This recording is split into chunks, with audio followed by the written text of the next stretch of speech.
오늘 우리가 이제 예레미야 18장하고 19장을 공부하는데, 예레미야 18장하고 19장은 굉장히 예레미야에서 상징적인 장이에요. 18장은 이제 토기장이 집에 이제 예레미야가 간 것이 나오고, 또 19장은 오지병이 이제 흙으로 된 오지병에 대해서 나옵니다. 그래서 많은 분들이 예레미야 하면은 예레미야가 눈물의 예언자고, 또 예레미야가 이 토기장이 집에 간 것에 대해서 많은 분들이 기억하고 있어요. 그래서 오늘은 그 유명한 18장에 대해서 우리가 좀 살펴보겠습니다. 여러분 아시다시피 이 다윗 왕에 있어서 다윗 왕이 이제 30세 왕이 올라서 40년을 통치했어요. 그래서 70세에 다윗 왕이 소천하셨습니다. 근데 이제 그 당시로 보면은 이 70세를 산 것은 굉장히 장수한 거예요. 그래서 다윗 왕은 장수하신 왕 중에 한 분이 바로 다윗 왕이 되겠습니다. 근데 이제 다윗 왕이 70평생을 살면서 잘못한 것을 우리가 굳이 꼽자면은 두 가지를 꼽을 수 있어요. 하나는 사무엘하 11장에 나오는 우리아 아내 밧세바를 건진 사건, 그것은 다윗에게 있어서 큰 잘못이죠. 또 하나, 다윗이 그 다음에 회개하고 잘 나가다가 다시 말년에 한번 실수를 해요. 그것이 이제 사무엘하가 24장으로 끝나거든요. 근데 사무엘하 24장 맨 끝장에 가서 보면은 다윗이 마지막에 실수한 것이 나옵니다. 그것은 뭐냐면은 23장에 보면은 다윗의 부하들의 이름이, 사무엘하 23장에 보면은 다윗의 부하들의 이름이 쭉 열거돼서 나와요.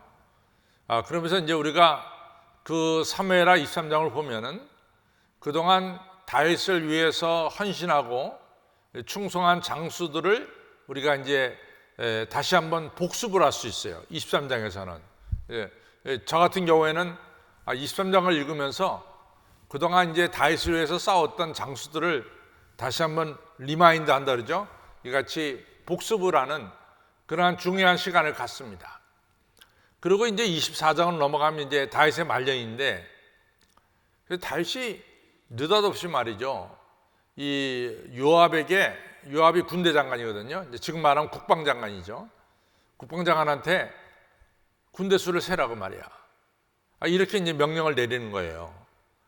그러니까 아시다시피 요압이 왕이요, 웬 군대 수를 셉니까? 우리가 여태까지 전쟁에서 승리를 거둔 것은 언제 우리가 우리 군대 수 가지고 승리를 거뒀습니까?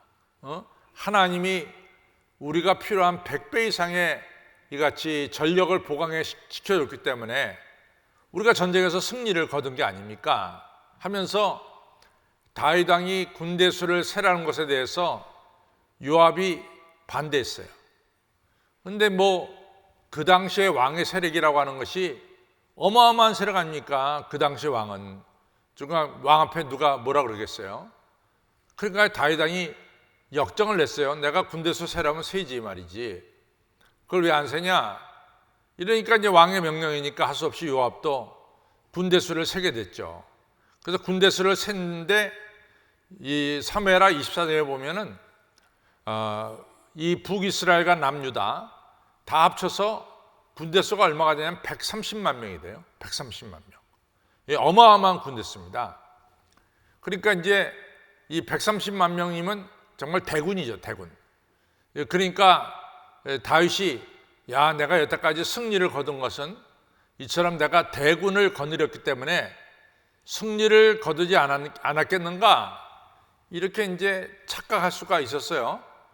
그때 이제 하나님께서 노하셨죠. 아주 섭섭하셨죠. 정말 하나님 섭섭하셨죠. 다윗, 네가 말이지 오늘 여기까지 이런 것은 처음부터까지 하나님의 은혜고, 네가 전쟁에 나가서 백전백승을 거둔 것도 다 하나님의 은혜인데, 그래 이제 와서 네가 큰 나라를 이루고 정말 대왕이 되니까 눈에 뵈는 게 없냐?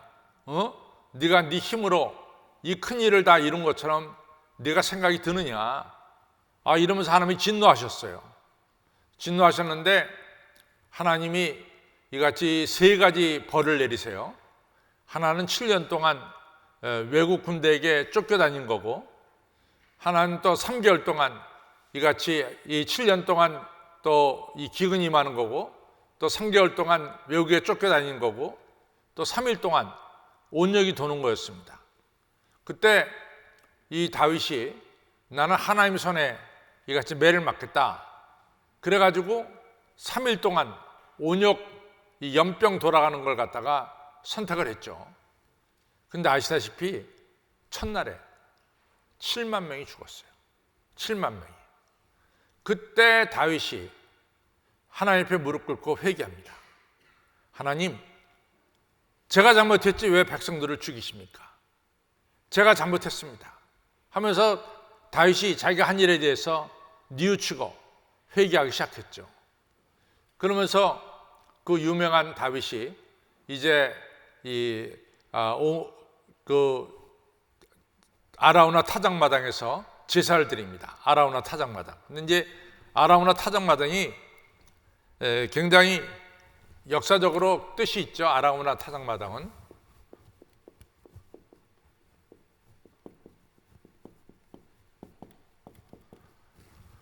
아라우나 타작마당은 첫 번째로 어디에서 나오냐면 아브라함이 북쪽의 그돌로오메라고 승리를 거두고 돌아와서 처음으로 엘리멜렉에게 11조를 바칩니다. 엘리멜렉을 만난 곳이에요. 그래서 거기서 제사를 드리죠. 그래서 엘리멜렉을 만나서 제사를 드린 것이 바로 아라우나 타작마당입니다. 두 번째로는 아시다시피 그 아브라함이 이제 창세기 22장에서 이 모리아 산에서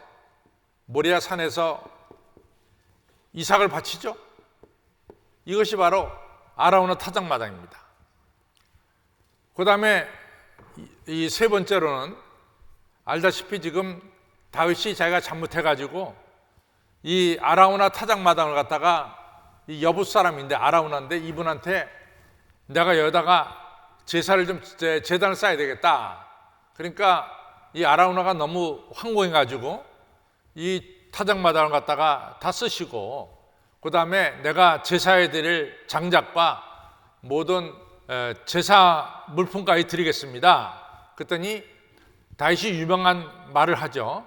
나는 이같이 거저 하나님께 제사 드리지 않겠다. 그래서 은 50세겔을 주고 이제 이 아라우나 타작마당을 사죠. 여기다가 이제 이 제사를 지냅니다. 그렇죠? 그래서 하나님께 이 회개의 제사를 드릴 때 하나님께서 내리던 이 재앙을 갖다가 돌이키시죠. 재앙을 그치시죠. 그래가지고 더 이상 재앙이 일어나지 않도록 하나님께서 막으셨습니다. 바로 요 장소에 바로 뭐가 세워지느냐? 예루살렘 성전이 세워집니다. 예루살렘 성전이 바로 요 자리 위에다가 예루살렘 성전이 세워졌어요. 그래 아시다시피 AD 70년에 로마 장군 티투스가 와가지고 이 예루살렘 성전 제2의 성전을 갖다가 돌 하나도 돌에 남기지 않고 다 허물었죠. 그리고 제가 생각하기에는 지금 잠깐 가물가물한데 460년경에 이 이슬람 교도들이 저 자리에다가 이슬람 이 성전을 세웠어요. 이슬람 성전을. 그게 내 기억으로는 460년으로 알고 있는데 조금 틀릴 수도 있어요. 내가 460년 알고 있는데 그때 세웠어요. 그걸 갖다가 악사라고 그러죠. 악사. 지금 이 세운 걸 악사라고 합니다. 그런데 여러분들 이제 참 재밌는 게 뭐냐면은 우리가 이제 우리가 의료 선교를 페루를 간 적이 있어요. 그래서 페루 사람들이 섬기는 신전이 있었다고요. 마야 신전이. 그러면 그 신전 자리가, 과거의 신전 자리가 어디냐? 궁금하기 짝이 없어요. 궁금할 거 하나도 없어요. 그 자리에 바로 스페인이 들어와서 그 자리에 바로 성전을 지었어요. 그러니까 옛날에 마야 신전이 있던 바로 그 자리에다가 바로 거기다 올렸습니다. 올려가지고 이 성당을 갖다 지었죠. 그러니까 어느 나라나 마찬가지예요. 이같이 그 나라가 침범을 하면은 자기들이 믿는 신전을 갖다가 어디다 갖다 세우냐면은 그 자기들에게 진 나라의 신전이 있던 그 자리에다가 그 옛날 것을 부시고 거기다가 자기네 신전을 꼭 짓습니다. 그래서 예루살렘 성전 자리가 어디냐? 조금 더 걱정할 필요가 없어요. 바로 이슬람교들이 세운 악사라고 하는 이슬람 이 신전이 세워진 바로 그 자리가 솔로몬 왕이 지은 성전이고, 나중에 스룹바벨하고 이같이 예수아가 지은 제2의 성전이 바로 그 자리예요. 그러면 강 목사님은 왜 그 자리가 확실하다고 봅니까? 너무 확실해. 왜냐하면 이슬람교에도 믿음의 조상이 누구냐면 아브라함이에요. 아브라함. 그 때문에 아브라함이 모리아 산에다가 자기 아들 이삭을 바친 것은 이게 이슬람에서도 너무나 대단한 일이라고요. 그래서 이 악사 신전 밑에 가보면은 큰 바위가 있습니다. 그 바위에서 바로 아브라함이 이삭을 바친 거예요. 그래서 여러분들이 나중에 성서에 가면은 저게 이제 옛날에는 거기 들어가는 게 참 쉬웠어요. 지금 이제 조금 그 예루살렘 가면은 예루살렘에 이슬람 악사 들어가는 게 이제 이 계단 타고 올라가서 들어가는데 제 전에는 그렇게 어렵지가 않았어요. 그런데 이제 언제부터 좀 어려워지기 시작했냐면은 여러분들 그 이스라엘 사람들 중에는 울트라 오르토독스가 있어요. 극단적 정통주의자. 그렇다고 우리가 울트라 오르토독스라고 그러죠. 근데 울트라 오르토독스들의 생각은 성전이 세워지는 날, 제3의 성전이 세워지는 날 메시아가 온다, 그렇게 믿고 있어요. 제3의 성전이 세워지는 날, 지금 성전이 없잖아요, 예루살렘에. 그러니까 지금 이슬람 신전이 무너지고 거기에 제3의 성전, 제1의 성전은 솔로몬이 지은 거고 제2의 성전은 스룹바벨하고 예수아가 주전 515년에 지은 거고, 그 다음에 70년에 무너진 예루살렘 성전을 다시 재건할 때 울트라 오르토독스들, 극단적 정통주의자들은 그때 바로 메시아가 온다, 이렇게 믿고 있어요. 그러니까 울트라 오르토독스들은 하루빨리 거기다가 이 성전을 짓는 것이 그들의 꿈이겠죠. 그렇죠? 그래서 거기에 긴장이 되는 거예요. 그래서 한 번은 그때가 제가 보기에는 1990 몇 년도쯤 됐을 때, 그때 예루살렘이 난리가 났습니다. 왜 난리가 났냐면은 이스라엘 경찰하고 그 악사에 있었던 이슬람 사람들하고 돌팔매질이 왔다 갔다 했어요. 그때 이제 돌팔매를 한 것은 이슬람 사람들이 생각하기에 이 울트라 오르토독스들이 넘어와가지고 이 악사 신전을 갖다 부술 거라고 생각이 들었던 거예요. 그래갖고 밑에 유대인들이 모여 있을 때 돌을 던지기 시작했어요. 그래서 크게 한번 난리가 날 뻔했습니다. 그 다음부터는 우리가 사실은 이 악사 신전에 들어가기가 좀 어려워졌어요. 근데 하여튼 이 악사 신전에 가서 보면 밑에 보면은 이 아브라함이 이삭을 바치려고 했던 큰 바위가 있습니다. 그래서 거기다 썼어요. 그러다가 이거는 옛날에 아브라함이 이 아들 이삭을 바친 이 모리아 산 이 돌이다라는 걸 갖다가 거기 써놨어요. 자, 제가 오늘 얘기하려고 것은 이거 얘기가 아니라 하나님께서 이제 다윗에게 이 군대 수를 셌다고 교만한 다윗에게 심판을 내리시죠. 심판을 내리십니다. 그래서 하루에 7만 명이 죽습니다. 그때 다윗이 자기 죄를 깨닫고 죄를 깨닫죠. 그래서 죄의 길에서 돌아섭니다. 돌아선다. 이 돌아선다는 것 갖다가 너무 내가 이 구약성경에 중요한 단어이기 때문에 제가 이것을 오늘 좀 설명하려고 한 거예요. 돌아선다. 이거 갖다가 슈브라 그래요. 슈브. 돌아선다. 내가 죄의 길을 걸어가다가 하나님께서 나에게 죄의 길을 잘못된 길이라고 가르쳐 줬을 때 내가 돌아서는 것, 죄의 길에서 돌아서는 것 갖다가 슈브라 그래요. 슈브. 저 따라 슈브라 그럽니다. 슈브. 근데 이게 왜 중요하냐? 내가 죄의 길에서 돌아서면은 하나님도 뜻을 돌이키세요. 뜻을 돌이키신다. 이것도 슈브야. 하나님의 뜻을 돌이키는, 하나님께서 재앙을 내리시는 것 같다가 돌이키시는 거야. 더 이상 재앙을 내리지 않아요. 이것도 슈브라. 그래서 구약 성경에는 이 슈브라고 하는 것이 너무너무 중요해요. 슈브라는 것이.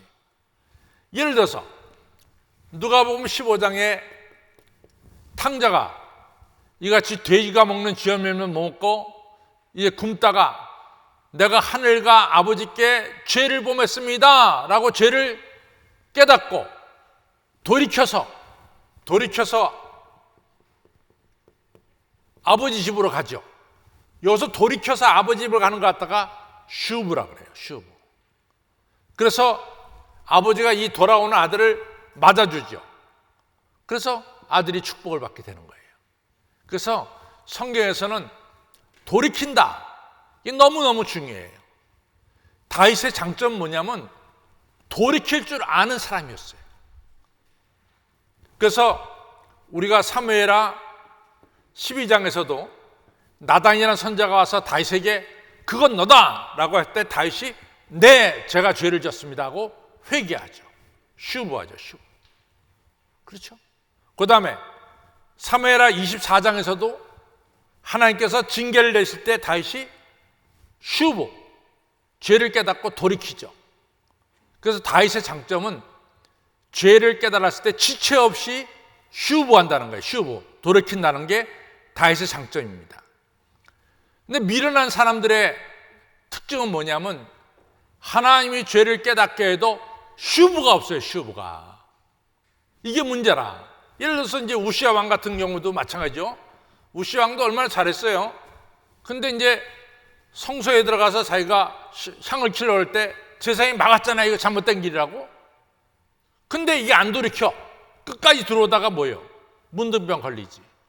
그렇죠? 그래서 성경에 보면은 이 슈브, 돌이킨다고 하는 것이 너무너무 중요해요. 그래서 오늘 우리가 읽은 성경을 보면은 이 슈브에 대해서 정확하게 나오고 있습니다. 그래서 오늘 우리가 예레미야 18장을 보면서 이 돌이키는 것에 대해서 우리 한번 살펴보겠습니다. 자, 이제 보겠어요. 여호와께서 1절부터 보겠습니다. 여호와께로부터 예레미야에게 임한 말씀에 가라사대 너는 일어나 토기장의 집으로 내려가라. 내가 거기서 내 말을 내게 들리기를 하기로. 3절 내가 토기장의 집으로 내려가서 본즉 그가 농노라고 하는 것은 우리가 이 토기장이 이것을 많이 봤어요. 빙글빙글 도는 것 갖다 농도라 그래요. 거기다 빙글빙글 돌아갖고 진흙덩어리 갖다 놓고 이렇게 손을 하면 이렇게 그릇도 만들어지고 있죠. 그래서 빙글빙글 돌아가는 걸 갖다 농노라고 하는데 내가 토기장에 내려가서 본즉 그가 농노로 일하는데 진흙으로 만든 그릇이 토기장의 손에서 파상함에 그릇이 만드는 것이 부셔집니다. 그가 그것으로 자기 의견에 선한 대로 다른 그릇을 만들더라. 처음에 만든 그릇이 잘못됐어요. 그걸 갖다 부숩니다. 그래서 다른 그릇을 만들어요. 그렇죠? 그러니까 지금 잘못 그릇이 됐다고 해서 완전히 망하는 것이 아니라 그릇을 얼마든지 다시 만들 수 있다라고 하는 사실을 보여주고 있어요. 오늘 이것을 잘 이해를 해야지 다음 수요일 날 우리가 하는 오지병을 깨트린다는 것은 어떤 것이냐 하는 걸 갖다 이해할 수 있어요. 그래서 18장하고 19장은 내용은 같으면서도 대조되는 내용이 나오는 것이 바로 예레미야 18장하고 19장입니다. 자, 18장에서는 그릇이 잘못되었을 때 하나님이 얼마든지 고칠 수가 있단 말이죠. 근데 어떻게 고치느냐? 5절에 보면은 때에 여호와의 말씀이 내게 임하니라. 가라사대 나 여호와가 이르노라. 이스라엘 족속아, 이 토기장이 하는 것 같이 내가 능히 너에게 행하지 못하겠느냐. 이스라엘 족속아, 진흙이 토기장의 손에 있음 같이 너희가 내 손에 있느니라. 이스라엘이 하나님 손 안에 있는 거예요. 그렇죠? 자, 그 다음에 내가 언제든지 어느 민족이나 국가를 뽑거나 파하거나 멸하리라고 한다고 하자. 내가 어느 나라, 너 죄 때문에 내가 그 나라를 심판하겠어. 이렇게 이제 하나님께서 결정을 진 거죠. 그런데 8절에 만일 내가 말한 그 민족이 이스라엘 민족이라 하면은 이스라엘 민족이 그 악에서 돌이키면, 여기서 돌이키면 뭡니까? 슈브죠. 여기서 돌이키면은 슈브입니다. 그래서 만일 나의 말한 그 민족이 그 악에서 돌이키면 슈브 하면은 내가 그에게 내리기로 생각했던 재앙에 대해서 뜻을 돌이키겠고. 이건 뭐예요? 이것도 슈브지. 그렇죠? 이게 오늘 예레미야 18장의 핵심이래도. 하나님께서 A란 나라에 대해서 심판하기로 결정을 줬어요. 근데 A란 나라가 그것을 알고 죄를 깨닫고 회개하면은 돌이키면은 하나님은 그 재앙을 내리겠다고 하는 계획을 돌이킨단 말이지. 슈브를 가져옵니다. 회개가 우리가 돌이키는 이 회개가 우리에게 내리는 재앙도 떠나게 한다는 거죠. 그렇죠? 그래서 여기서 돌이킨다는 것이 얼마나 중요한지 모릅니다. 자, 그 다음 것도 똑같은 얘기예요. 자, 보겠습니다. 그 다음에 보면은, 자, 9절에는 내가 이제 어느 나라를 축복한다고 이제 생각하는 거예요. 9절. 하나님께서 9절 언제든지 어느 민족이나 국가를 건설하거나 심으리라고 한다고 하자. 내가 그 나라를 건설하고 심고 축복한다고 이제 하나님께서 결정을 졌어요. 그런데 이렇게 하나님께 선택받은 나라가 10절에 만일 그들이 나 보기에 악한 것을 행하여 내 목소리를 청종치 아니하며 내가 그에게 유익케 하리라는 것에 대해서 죄를 지면 저들이 죄를 지면 내가 그들에게 축복을 내리겠다 하는 것에 대해서 뜻을 돌이키리라. 이게 슈브죠. 이것도. 그러니까 선한 일에서 돌이켜서 죄악을 저지를 때 하나님께서 그 민족에 내리시고자 하는 축복에서 돌이켜서 하나님께서 심판을 하시겠다. 이것도 역시 슈브가 되겠습니다. 이것이 예레미야 18장의 핵심이에요. 예레미야 18장의 핵심은 슈브예요.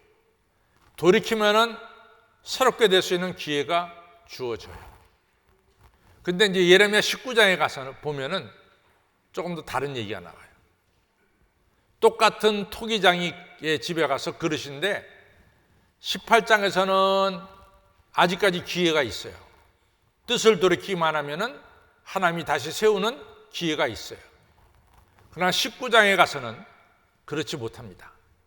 그래서 18장하고 19장은 같이 놓고 봐야 되는 거예요. 18장까지는 기회가 있어요. 뜻을 돌이키면은 하나님이 재앙을 돌이키고 축복해 주시는 거예요. 자, 11절. 그러므로 이제 너는 유다 사람들과 예루살렘 거민들에게 말하여 이르기를 여호와의 말씀에 보라, 내가 너에게 재앙을 내리며 괴책을 베풀어 너희를 치료하노라. 내가 너희를 심판하겠다고 지금 계획하고 있다. 그러나 여기서 그러나는 말은 없지만은 가운데 그러나 너희는 각기 악한 길에서 돌이키며 뭐예요? 슈브죠. 너희 악한 길에서 돌이키며 슈브 하면은 너희 길과 행위를 선하게 하라 하셨다 하라. 그러면 하나님께서 내가 악한 길에서 돌이키면은 슈브하면 하나님께서 재앙을 내릴까 안 내릴까요? 안 내린다 그 말이야. 하나님께서 기회를 주시는 거야. 너희를 돌이켜라. 우상 섬기는 자리에서 돌이켜라. 기회를 주시는 거죠. 그런데 이스라엘 백성들이 이러한 하나님의 기회를 어떻게 얘기하느냐? 12절 시작. 그러나 그들이 말하기를 이는 헛된 말이라. 우리는 우리의 도모대로 행하며 우리의 각기 악한 마음에 강팍한 대로 행하리라 하느니라. 뭐요? 하나님 주신 기회를 차버린 거예요. 하나님 주신 기회를 발로 차버린 거예요. 하나님 틀림없이 기회를 줬어요. 너희들 돌이키기만 하면은 내가 너희들에게 내리고자 하는 재앙도 돌이키겠다. 틀림없이 하나님께서 기회를 줬죠. 그런데 그 기회를 갖다가 이 이스라엘 사람들이 발로 차버렸죠. 차버린 결과가 뭐냐? 13절. 그러므로 나 여호와가 이같이 말하노라. 너희는 누가 이러한 일을 들었는가? 열방 중에 물어보라. 처녀 이스라엘이 심히 가증한 일을 행하였도다. 이 얘기는 뭐냐? 이스라엘 백성들이 이방 사람들도 행하지 않는 악한 죄를 범했다. 이것이 이제 13절의 내용입니다. 그러므로 나 여호와가 이같이 말하노라. 너희는 누가 이러한 일을 들었는가? 열방 중에도 없단 말이지. 열방 중에 물어보라. 열방 중에도 없다. 그런데 처녀 이스라엘이 심히 가증한 일을 행하였도다. 이렇게 얘기하죠. 여기서 일부러 처녀라고 하는 것을 강조하는 것은 우상 숭배를 했다. 이것을 강조하기 위해서 나오는 거죠. 그 다음에 14절을 보세요. 14절은 하나님의 은혜는 항상 흐르고 있어요. 14절. 레바논의 눈이 어찌 들의 반석을 떠나겠으며 원방에서 흘러내리는 찬물이 어찌 마르겠느냐. 너를 향한 하나님의 은혜는 그치는 법이 없어. 너를 향한 하나님의 은혜는 이 레바논에서 맑은 눈에서 흘러내리는 이 물은 이것이 그쳐지는 법이 없다는 거죠. 참 중요한 얘기예요. 여러분들, 우리가 이제 그 성지순례 가게 되면은 헐몬산에 올라가요. 헐몬산. 그럼 헐몬산에 가면은 헐몬산이 우리나라 백두산보다 한 200m인가 300m 높아요. 우리나라 백두산보다. 그래서 우리 백두산이 몇 메타죠? 2300? 2700이에요?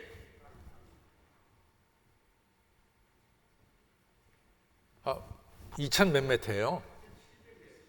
2700이에요? 그보다 한 200m 정도 높은 것 같아.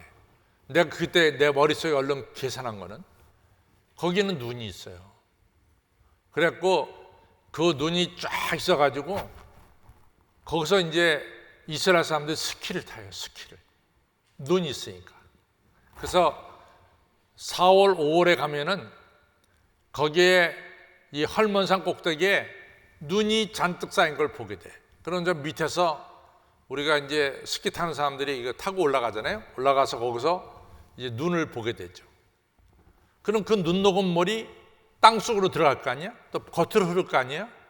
그 물이 흘러가지고 어디로 가느냐? 바로 갈릴리 호수로 들어가요. 그 물이 쭉 내려오면서 이 단이라는 곳에서 밑에서 물이 솟아올라요. 땅 속에 있었던 물들이. 그 물이 근원이 어디냐면 헐몬산 위에 눈 녹은 물들이야. 굉장히 맑은 물이죠. 그래서 제가 그랬죠. 요단이라고 하는 것은 단으로부터 흐르는 물이다. 그래서 요단이 되는 거예요. 그 물은 하나님의 은혜는 항상 여러분들에게, 이스라엘 사람들에게 흐른다는 거예요. 하나님께서 이 은혜를 이같이 막으신 적이 없다 이거죠. 그런데 문제는 뭐냐?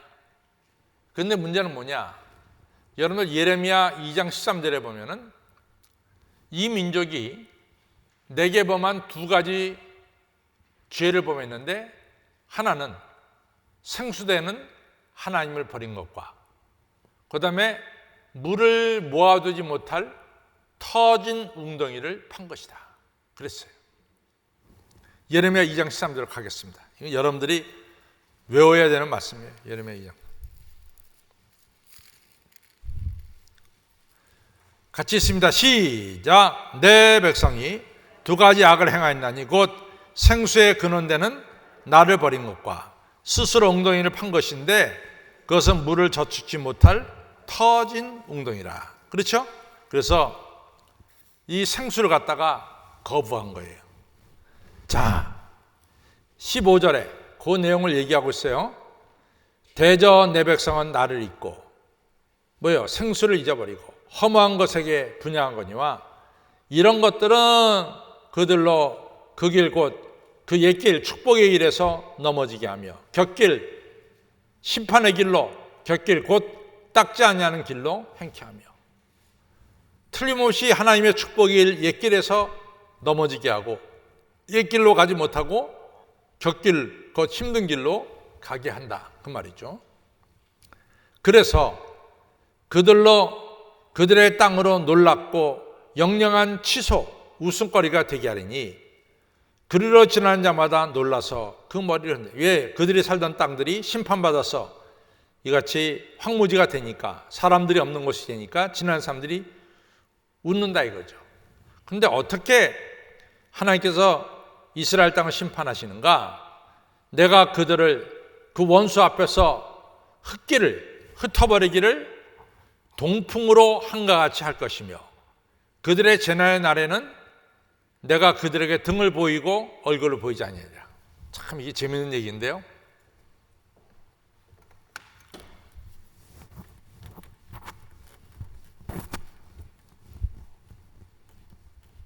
이거 성경의 진리를 이해하면요, 이 성경 말씀이 너무 분명하게 와 닿습니다. 여기가 이제 갈릴리 호수가 있고 여기가 사해가 있습니다. 그 다음에 이렇게 예루살렘에 있고 이게 지중해가 이렇게 있죠. 그러면 예루살렘에서 서쪽은 어디예요? 서쪽은 어디죠? 서쪽은 지중해가 서쪽이죠. 그렇죠? 동쪽은 어디입니까? 이쪽이 동쪽이야. 그렇죠? 그런데 우리가 이스라엘 땅이 기름진 땅을 갖다 반달형이라고 불러요. 반달형. 그러면 여기 메소포타미아에서도 이렇게 반달형이 옥토라고. 이게 반달형이 여기 유프라스강 티그리스강 요 사이서부터 이렇게 위로 올라가면서 여기가 옥토예요. 그러면 여기 동쪽은 뭐냐? 이 사막이라 사막이라고. 그러면 비를 내리는 바람은 어디서 불까? 서쪽에서 불러들어. 서쪽에서 서풍이 들어오면은 여기 비가 내리는 거야. 그러면 이 모든 곡식을 다 마르게 하는 것은 어딜까? 동풍이에요, 동풍. 이 사막에서 부는 바람은 모든 곡식을 마르게 하는 거야. 비를 내리는 것은 서풍, 마르게 하는 것은 동풍이야. 그래서 여러분들 그 엘리야가 갈멜산 꼭대기에 올라가서 머리를 무릎에다 파묻고 기도하죠. 그때 사환한테 뭐라 그랬어요? 너 저쪽 바닷가에 구름이 떠 있나 안 떠 있나 보라고 그러죠. 몇 번 그랬어요? 7번 그랬어요. 7번째 갔다 와서 어유 선지자님 손바닥만한 구름이 있습니다. 그러니까 예레미야가 너무 즐거워가지고 하나님이 3년 반 동안 이 땅에 기근을 내리셨던 기근을 갖다가 이같이 거두시고 비를 내리신다 기뻐하잖아요. 그래서 성경을 읽을 때마다 동풍은 뭐예요? 마르게 하는 바람. 서풍은 뭐예요? 비를 가져오는 구름. 그겁니다. 그래서 오늘 이 성경에 보면은 그 얘기예요. 자, 그 다음에 이 하나님께서 이스라엘 심판하실 때 국류를 안 베풀겠다는 거죠. 그래서 17절을 보면은 시작. 내가 그들을 그 원수 앞에서 흙길을 동풍으로 한같이 할 것이며 그들의 재난의 날에 내가 그들의 등을 보이고 얼굴을 보이지 아니하리라. 은혜를 베풀지 않겠다 이거죠. 자, 이제부터는 예레미야가 하나님께 하소연하는 거예요. 시작. 그들이 말하기를 오라 우리가 꾀를 내어 예레미야를 치자. 제사장의 율법이 지혜로운 자에게서 모략이 선자에게서 말씀이 끊어지지 아니할 것이니 오라 우리의 혀로 그를 치고 그의 암말에도 쥐지 말자 하고. 그러니까 이제 이스라엘 사람들이 야 우리에게도 예언자가 있고 제사장이 있고 다 있잖냐, 굳이 예레미야 얘기를 들을 필요가 어딨어? 그러니까 우리가 예레미야의 말을 듣지 말고 예레미야가 말할 때마다 우리가 방해를 놓자.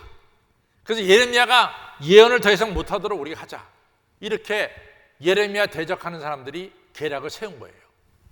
우리 중에도 지혜로운 사람도 많고 우리 중에 선지자도 많고 우리 중에 제사장도 있을 거 다 있어. 우리도 굳이 우리가 예레미야의 말을 들을 필요가 어디 있어? 그러니까 예레미야가 예언할 때마다 우리가 반대해서 스피커를 틀어가지고 예레미야 얘기 못하도록 우리가 방해놓자 이런 얘기죠. 그것이 바로 오늘 이제 18절의 얘기입니다. 같이 한번 다시 읽겠어요. 시작. 그들이 말하기를 오라 우리가 꾀를 내어 예레미야를 치자. 제사장에서 율법이 지혜로운 자에게서 모략이 선자에게서 말씀이 끊어지지 아니할 것이니 이 말씀이 있으니 오라 우리가 혀로 그를 치고 그의 앞말에도 쥐지 말자 하사하나이다. 그러니까 예레미야 말 못하도록 예언 못하도록 지금 방해를 놓는 거예요. 그때 예레미야가 19절에서 여호와의 나를 돌아보사 나로 더불어 다투는 그들의 목소리를 들어보옵소서. 내가 예언 못하게 저리에 막습니다. 어찌 저들이 악으로 선을 갚으리까마는 그들이 나의 생명을 해하려고 구덩이를 팠나이다. 그 다음에 이제 이 예레미야가 좀 억울한 게 뭐냐면 내가 주의 분노로 그들에게서 돌이키려 하고 그의 앞에 서서 그들을 위하여 선한 말씀한 것을 기억하옵소서. 그러니까 하나님 아시잖아요. 하나님이 이스라엘을 심판하시겠다 그럴 때 내가 하나님 그 심판을 우리 이스라엘 백성에 내리지 말아달라고 내가 중보기도 하지 않았습니까? 내가 그만큼 이스라엘 백성을 위해서 중보기도 하고 하나님의 심판과 재난을 막으려고 내가 중보기도 한 사람입니다. 근데 저들이 이러한 선한 것을 갖다가 악으로 갚지 않습니까? 이 얘기예요. 그 선한 걸 갖다가 악으로 갚지 않습니까? 이 얘기죠. 충분히 이해가 되죠? 20절 이해가 돼요? 뭐 별로 이해가 안 되고 그런 것 같아요. 20절에 이해가 다시 한번 있습니다. 시작. 어찌 악으로 선을 갚으리까마는 그들이 나의 생명을 해하려고 구덩이를 팠나이다. 생각해 보세요. 내가 주의 분노를 그들에게 돌이키려 하려고 내가 주의 앞에 서서 그들을 위해 얼마나 중보기도 했으며 선한 말씀한 것을 기억하옵소서. 그런데 저들이 이러한 선을 갖다가 악으로 갖고 있습니다. 나 가만히 있지 못하겠어요. 21절. 그라운즉 그들의 자녀를 기근에 내어주시며 그들을 칼의 세력에 붙이시며 그들의 자녀를 잃고 과부가 되게 하시며 그 장정은 사망을 당하게 하시며 그 청년들은 전장에서 칼을 맞게 하시며. 굉장히 저주가 내 원수를 사랑하라는데 이건 뭐 아주 그냥 무서운 저주를 지금 하나님께 부탁하고 있죠. 22절 시작. 주께서 군대로 졸지에 그들에게 임하게 하시사 그들의 집에서 부르짖음이 들리게 하옵소서. 이는 그들이 나를 취하려고 구덩이를 팠고 내 발을 빠치려고 올무를 베풀었음이니이다. 여호와여 그들이 나를 죽이려고 하는 계략을 주께서 다 하시오니 그 악을 사하지 마시며 그 죄를 주의 목전에서 도말치 마시고 그들로 주의 앞에 넘어지게 하시되 주의 노하심 때에 이같이 그들에게 행하시옵소서. 예레미야가 너무 마음이 아파가지고 하나님께서 이스라엘 백성들에 대한 심판을 요청하는 것을 알 수 있습니다. 자, 오늘 이제 18장 끝내면서 18장의 핵심은 뭐냐?